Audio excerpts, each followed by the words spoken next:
Baka mamaya niyan, ma-full sa akin to si Clara eh. Hindi mo ako kailangang insultuhin ng ganyan. Kinukulam ako ng babaeng yan!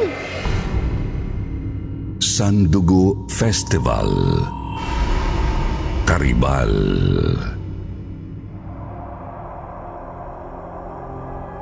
Sa mga kakwentong takipsilim naming mahilig makinig sa mga narrations, huwag niyo pong kalimutan ha, bumisita kayo sa isa pa naming channel na Sityo Bangungot.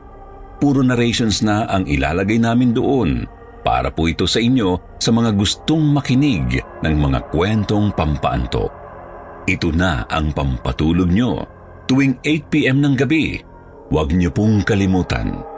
Sityo Bangungot.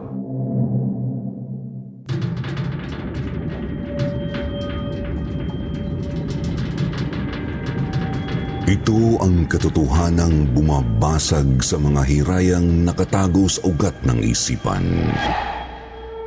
Ito ang lagusan papunta sa mundong wala pang nakakakita. Ito ang mundo ninyong kinasasabikang matuklasan.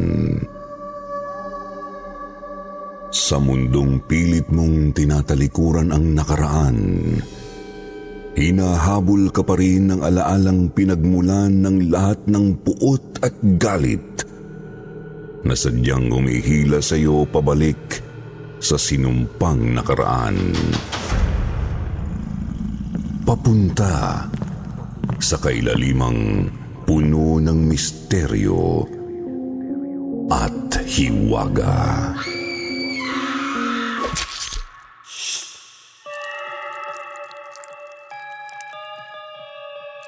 Magandang gabi sa inyong lahat. Ito po si Jupiter, ang inyong tagapagsalaysay sa gabing puspos ng kababalaghan at katatakutan. Hatid namin sa inyo'y kakaibang kwentong hango sa katotohanan. Dito lamang sa channel na may pag-asa sa pag-ahon sa dilim. Ang kwentong takipsilim.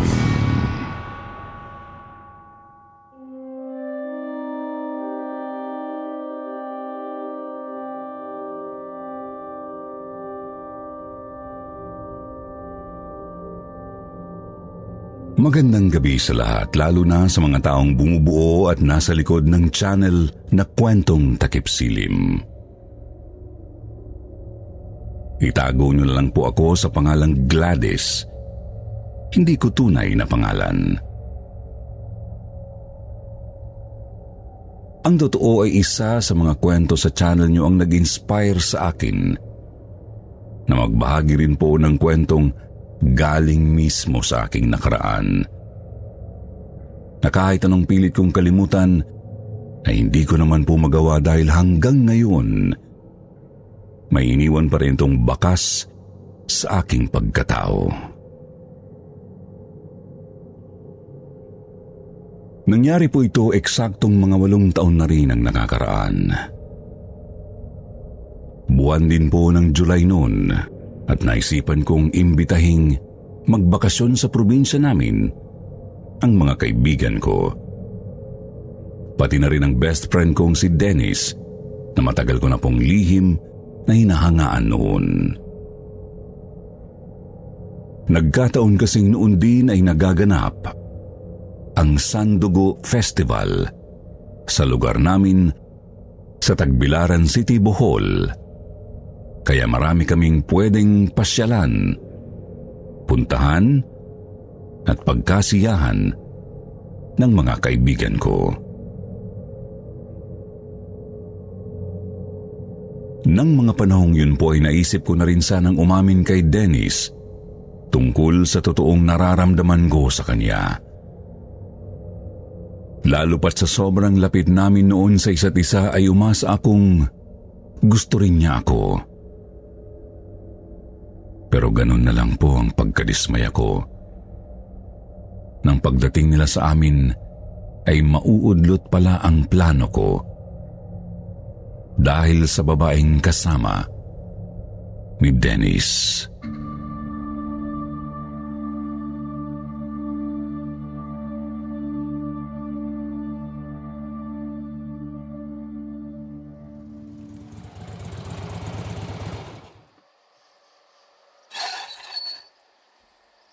Hala, di ba sina Kuya Dennis na yan, Ate Gladys? Bakit may babaeng kaakbay? Girlfriend? Hindi ko alam. Bakit kasama niyang babaeng yan? Bes, we're here. Grabe, layo ng biyahe. Napagod ako. Ganun ba? O siya, halina kayo sa loob para makapagpahinga. Yun. Nga pala, Bes. Si Clara, katrabaho ko. Kilala mo naman siya, di ba? Sorry, nakalimutan ko palang sabihin sa'yo na inaya ko siyang sumama sa akin. Ayos lang naman, di ba? Nag-move on na kasi yan sa ex niya. Kawawa naman, kaya isinama ko na para malibang. Oo naman. Ayos lang, sige. Halina kayo sa loob. Nagpaluto ko kay mama ng tanghalian. Katrabaho lang, pero kung mag-akbayan, wagas. OMG, Ate Gladys, diba? Balak mo pa namang mag-confess. Tumahimik ka nga, Jella. Huwag mo nang dagdagan ang inis ko sa babaeng yan.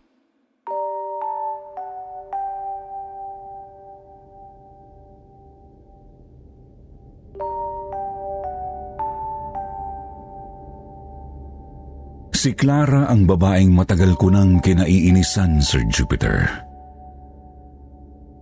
Katrabaho siya ni Dennis at madalas pa siyang isama nito sa mga hangouts naming magkakaibigan. Alam kong may crush si Dennis sa kanya. Dahil palagi na lang niyang bukang bibig ang babaeng yun sa tuwing magkakasama kami. Si Clara, mabait. Si Clara, mahinhin. Si Clara, tahimik. Lahat na lang yata ng magagandang bagay ay sinabi na ni Dennis tungkol kay Clara.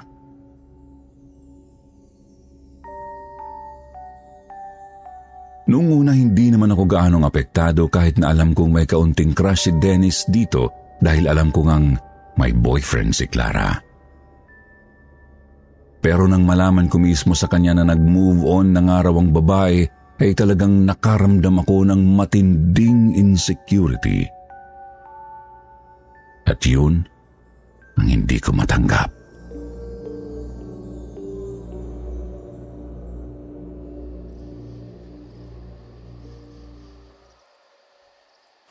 Ang baduy namang manamit, ate. Ano bang nagustuhan dyan ni Kuya Dennis? Ewan ko ba? Feeling ko ginayuma yan ni Clara eh. Yung lola kasi niyan, sabi rin sa akin ni Dennis, nagtitinda raw doon sa Quiapo ng mga kung ano-ano o kaya ng mga charms. Nanguhula rin daw yun. Baka mga lahi ng mangkukulam. Kaya ganyan ding manamit yan eh. Parang manang. Anong balak mong gawin, Ate Gladys? Mukhang popormahan na ni Kuya Dennis yan eh. Kaya siguro tinutulungang mag-move on. Bakit? Sa tingin mo ba papayag ako? Aba, hindi no. Hindi ako basta papatalo na lang sa isang baduy na manang.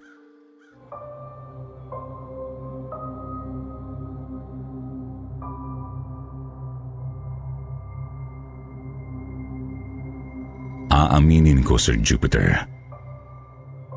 May pagkamaldita talaga ako. Ako yung tipong taong kapag may nagustuhan ako, gagawin ko ang lahat para lang makuha ko yun. Kaya nga madalas din akong ikumpara ni Dennis kay Clara. Noon pa man, ay sinasabi niya na sa akin na gayahin ko raw ang babaeng yun.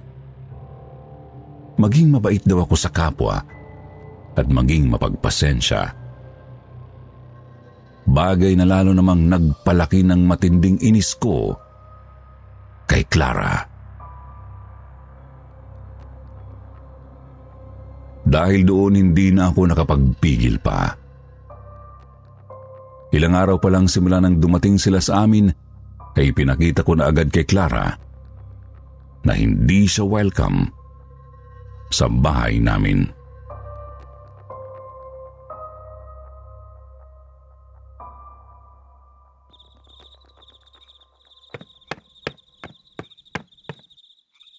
Anong ginagawa mo rito, Clara? Uy, Gladys, ikaw pala. Pasensya na kung bumaba ako rito sa silong yun nang hindi nagpapaalam, ha. Nakita ko kasi itong mga costume na to kanina, ang gaganda. Sabi sa akin ni Dennis, sasali raw kasi ang kapatid mo sa street dance. Ang dami ko ng pictures dito sa cellphone ko, oh. Nanood kami ni Dennis ng street dance kanina. Alam mo, di ka lang pala baduy, no? Slow ka rin. Ang tinatanong ko, bakit ka ba nandito? Talaga bang pinaglihi ka sa linta kaya ayaw mong tigilan ng kadidikit mo kay Dennis? Talagang sumama ka pa sa bakasyon namin. Ha?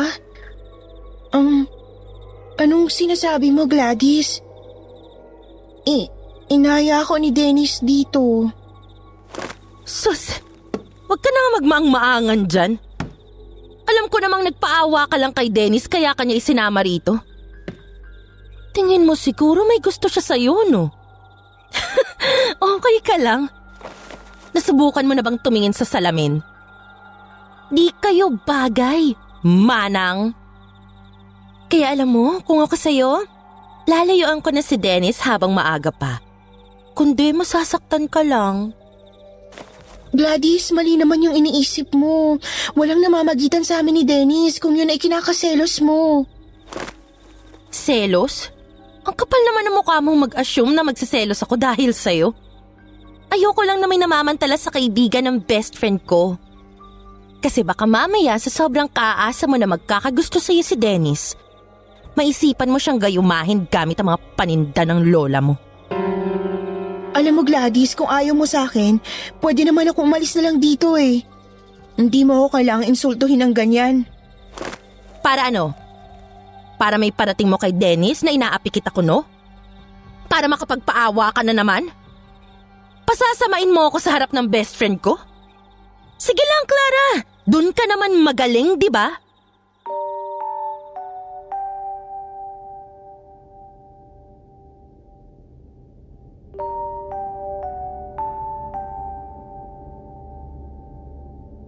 Hindi na sumagot si Clara sa akin noon, Sir Jupiter.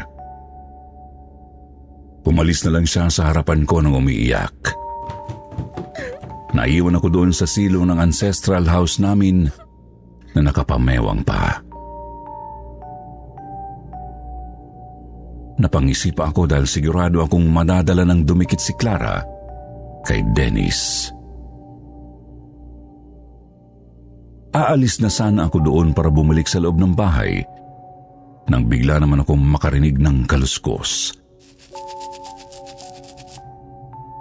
Pagharap na pagharap ko ulit sa pinagpapatungan ng makukulay na costumes, bigla na lang akong nanigas.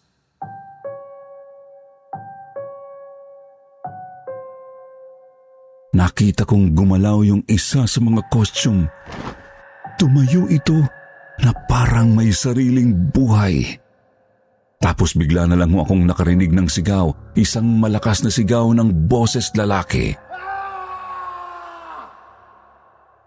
Galit na galit ang boses na yun pero hindi ko maintindihan ang sinasabi. Unti-unti rin hong parang naglakad yung costume papalapit sa akin. Nakatapat sa direksyon ko yung parting braso nito. Talagang kilabutan ako ng matindi noon. Sa takot ko, nagtatakbo ako paakyat sa bahay at eksakto naman na palabas noon si Dennis kaya nakasalubong ko siya.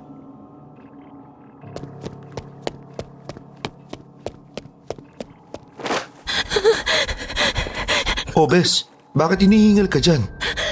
Sino humabol sa'yo? Gumagalaw! Gumagalaw yung costume sa baba! Nakita ko! Ano? Teka, kumalma ka muna, Bes. Baka namamalikmata ka lang o baka hinangin lang. huwag ka muna magpanik.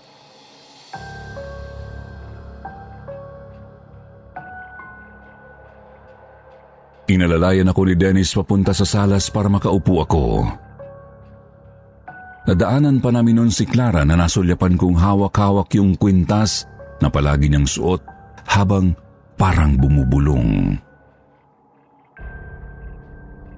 Doon ko biglang naisip na, hindi kaya may ginawang kakaiba sa akin si Clara? Kasi nakapagtataka namang pag-alis niya pa lang pagkatapos ko siyang kumprontahin, bigla na lang akong nakakita ng ganun. Naisip ko nung talagang ngayatang may lahi siyang mangkukulam at yun ang ginagamit niya para gumanti sa akin. Noong una, hindi pa ako ganoon kasigurado sa hula ko, Sir Jupiter. Pero kinagabihan ng araw na yun, talagang nakumbinsi na akong mangkukulam nga talaga si Clara.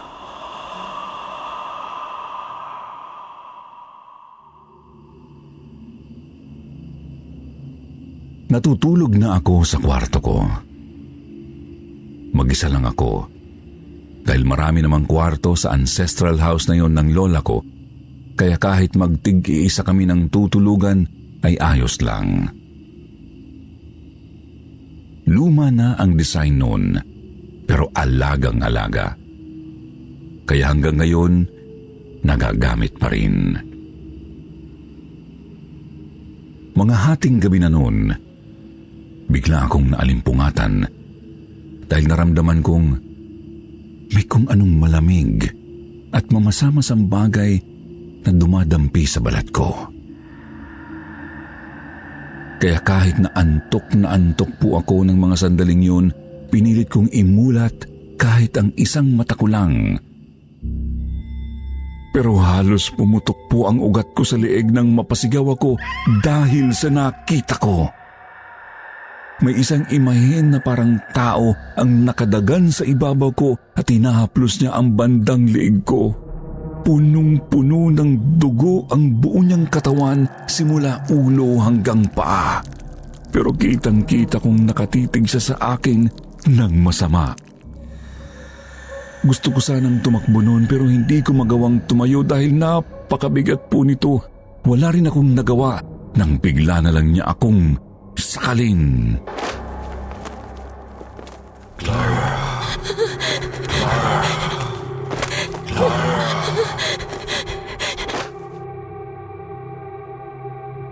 Noong una ay hindi ko maintindihan ang sinasabi ng nilalang na nakadagan sa akin, pero nang ilapit niya ang bibig niya sa tenga ko, narinig ko na ng malinaw ang sinasabi niya sa akin.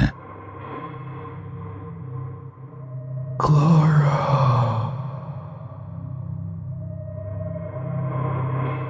Dahil sigurado na ako noon na kinukulam nga ako ni Clara ay hindi na ako nagdalawang isip pa na magpatingin sa isang kilalang albularyo sa lugar namin. Si Mang Herencio. Ayon po sa usap-usapan sa lugar namin, si Mang Herencio raw ho kasi ay marunong din gumamit ng mahikang itim kung tawagin. Although hindi ho niya ito ginagamit para manakit ng ibang tao. Karaniwan po ay ginagamit niya lang yun pangontra sa masasamang gawain katulad ng kulam. Matalik na kaibigan po ng yumao kong lolo si Mang Herencio, kaya sa kanya talaga ako lumapit.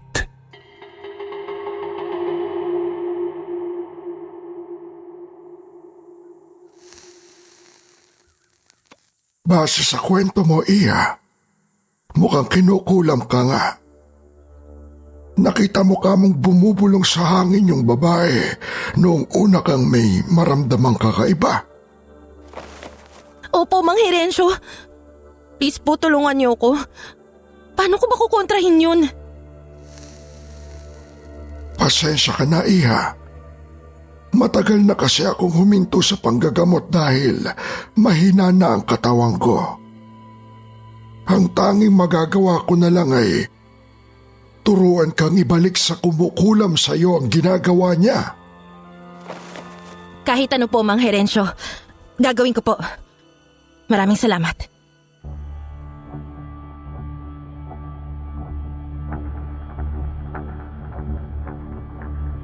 Hindi ko na po babanggitin pa rito kung ano ang itinuro sa akin ng Mang Herencio noon para ibalik kay Clara ang ginagawa niyang pangungulam sa akin. Basta't may ginawa lang ako sa kanya noon na pagkalipas lang ng isang araw, tumalab agad. Tinubuan po si Clara ng sakit sa balat dahil sa kagagawan ko. Pero ang nangyari ay lalo namang naging malapit si Dennis sa kanya. Lalo itong naging maalaga at maalalay kay Clara ng mga panahong yun. Kaya naman, lalo rin akong nainis.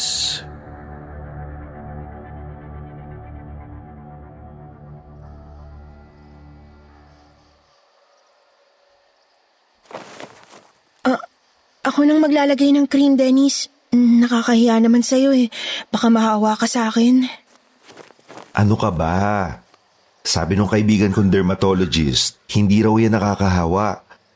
Nagtanong kasi ako sa kanya sa chat. Tapos pinakita ko na rin yung pictures ng balat mo. Sabi niya malamang allergy lang daw to at gagaling din. Baka raw hindi ka lang sanay sa hangin dito sa Bohol. Hoy, baka naman lang gaming kayong dalawa dyan, Dennis. Ang sweet niyo eh. Naku, oo nga. Iniinggit niyo na naman kami. Hoy, magsitigil nga kayo. Baka mamaya niyan, ma-full sa akin to si Clara eh.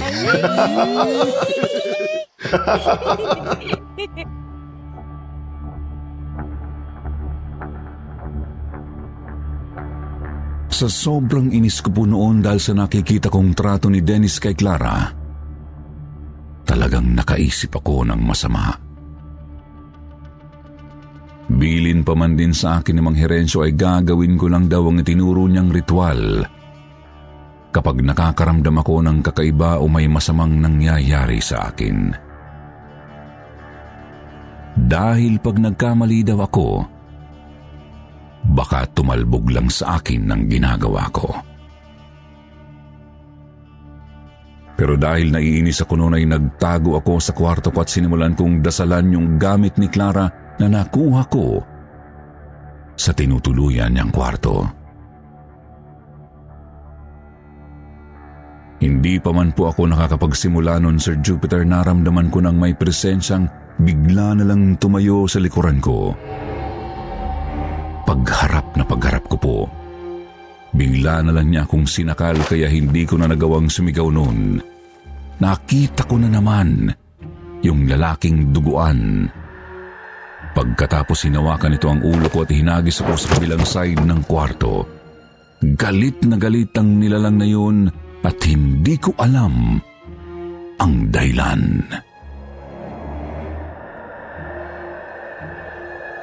Sinaktan mo si Clara. Magbabayad ka.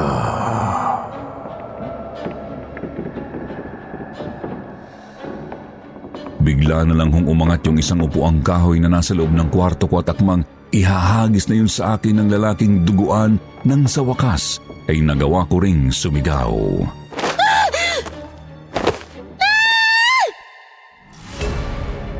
Maya-maya pa narinig ko na yung mga yabag ng mga kasama ko habang pumapanhik sila papunta sa kwarto ko. Dahil po doon ay bumagsak na lang yung upuang kahoy mula sa pagkakalutang nito sa ere. Gladys, ano nangyari sa'yo?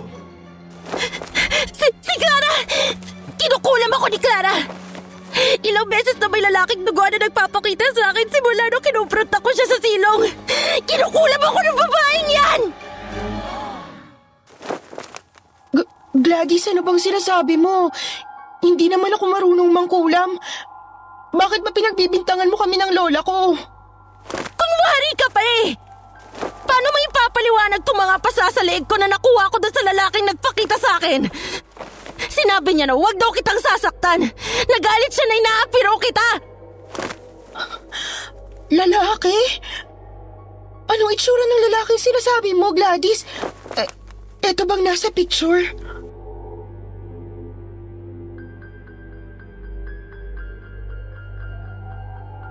Ipinakita ni Clara sa akin ang picture ng isang lalaking kaakbay niya doon sa litratong yun sa cellphone niya. Nanlaki ang mata ko nang mamukhaan ko yun, lalo na ang mata. Yun nga po yung lalaking nagpapakita at nananakit sa akin sa tuwing may ginagawa ako laban kay Clara. Siya nga! Kilala mo nga siya. Kinukulam mo nga ako!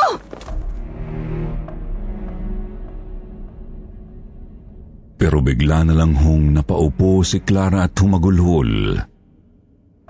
Iyak ho siya ng iyak at hinawakan ang kwintas niya na ngayon ko lang napansing singsing pala ang pendant.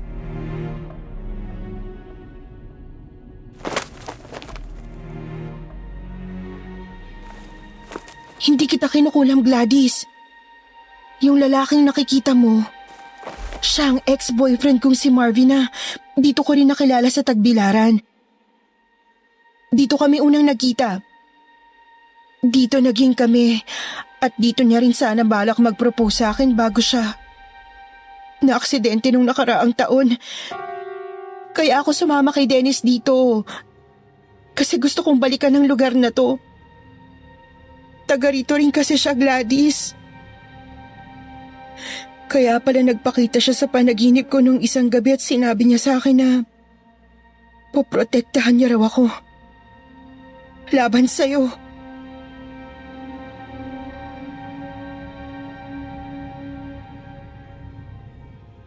Nanlaki ang mga mata ko at doon na po ako nanlumo, Sir Jupiter. Lalo na nang tingnan ako ni Dennis ng masama pagkatapos niyang malamang inaapi ko si Clara kapag nakatalikod siya. Kaya ako minumulto ng ex nito.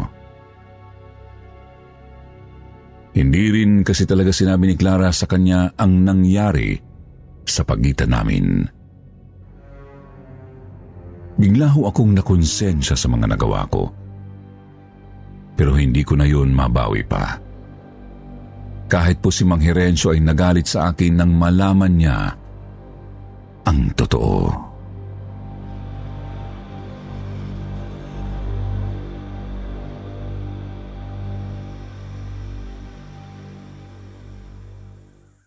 Grabe ka, Gladys. Hindi ko akalain na ganyan ka pala.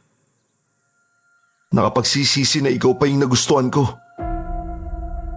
Sana pala, totoong si Clara na lang.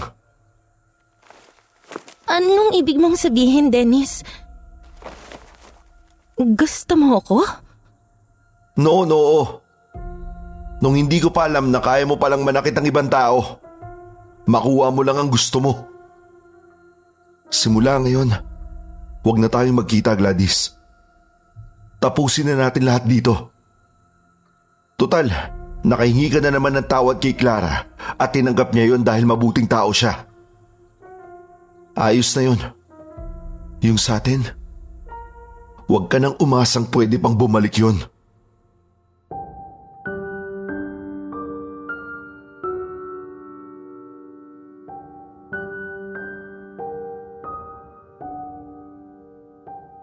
Wala na akong nagawa ng tuluyan o akong iwan ng best friend kong si Dennis noon, Sir Jupiter. Na hindi na nga nila tinapos ang bakasyon noon at bumalik na sila sa Maynila. Pagkatapos po noon parang lumipat sa akin yung sakit sa balat na tumubo kay Clara. Nagkaroon ako ng parang mga galis. At sabi ng Mang Herencio, yun daw ho talaga ang balik ng karma. Wala na raw makakagamot sa akin kahit na pinatawad na ako ni Clara. Ginamit ko raw kasi sa mali ang itinuro niya. Hindi ko na rin naman po nakita pa yung ex-boyfriend ni Clara na sabi ng Mang Herencio ay malamang daw na naging bantay na lang ng dalaga. Mahal na mahal daw kasi nito si Clara, kaya hindi niya magawang iwan hanggat hindi pa ito nakaka-move on. Napakatinding leksyon po ang iniwan sa akin ng pangyayaring yon, Sir Jupiter. Lalo pa at ang iniingatan kong hitsura noon ay hindi na po bumalik pa. Hanggang ngayon po kasi ay punong-puno pa rin ng peklat ang buong katawan ko. Bukod pa sa halos palaging pagsumpong ng mga tumutubong galis sa katawan ko, lalo na kapag mainit ang panahon. Nagpakonsulta na rin po ako sa doktor pero ang sabi sa akin ay sa dugo ko na raw talaga ang diferensya. Kaya tinanggap ko na lang na habang buhay na talaga akong magiging ganito. Ilang taon na rin kaming hindi nag-uusap ni Dennis. Ang huling balita ko po sa kanya ay noong ikinasal na siya sa 4 years na girlfriend niya. Last January lamang po ng taong ito. Ngayon ay buntis na po ang asawa niya. Paminsan-minsan kasi ay ini-stalk ko pa rin siya sa social media para makibalita dahil kahit papaano ay may pinagsamahan naman kami. Si Clara naman po wala na talaga akong naging balita sa kanya simula nang huli kaming nagkita. Pero sana kung nasaan man siya ngayon, naka-move on na siya. Sana po ay maayos na ang lagay niya. At kung sakaling nakikinig din siya sa channel niyong ito, ay gusto ko sanang humingi ulit ng tawad sa kanya. Maraming salamat po sa mga nakinig sa kwento kong ito. Sir Jupiter, naway may mapulot pong aral lang inyong mga tagapakinig at sana ay matuto kayo sa pagkakamali ko. Muli ay ako nga po pala si Gladys at gusto ko lang pong iwan ang isang paalala. Kung hindi para sa atin ang isang bagay, ano man ang gawin natin, ay hindi natin ito makukuha.